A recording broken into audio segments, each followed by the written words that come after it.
Ava's eyes seemed to cloud over, her gaze turning inward as she began to recount the next part of her story.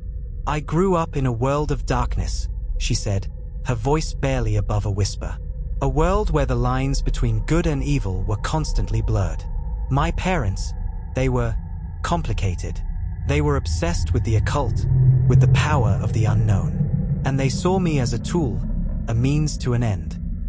Ava's gaze snapped back into focus, her eyes locking onto the group with an unnerving intensity.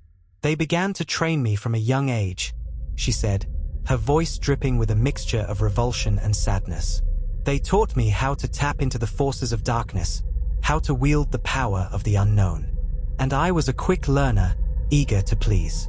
But as I grew older, I began to realize the true nature of my parents' plans. They wanted to use me to summon an ancient evil, a being of immense power and malevolence." The group's eyes widened in horror, their minds reeling with the implications of Ava's words. "I refused to cooperate," Ava said, her voice growing stronger, more defiant. "I refused to be used as a tool for their twisted plans. And so, I escaped. I fled from my parents, from their society, and I began to forge my own path, my own destiny."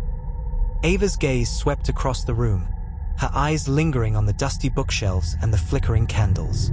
"But the past has a way of catching up with you," she said, her voice barely above a whisper. "And I knew that I couldn't outrun my parents' plans forever. So, I began to gather allies, people who shared my desire to stop those who would seek to exploit the power of the unknown." Ava's gaze locked onto the group, her eyes burning with a fierce intensity. "And that's where you come in," she said, her voice filled with a sense of purpose, of determination. "I need your help to stop my parents, to stop their society.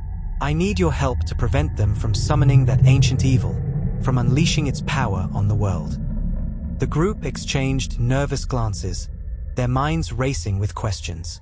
What did Ava's parents plan to do? And what was the nature of the ancient evil they sought to summon?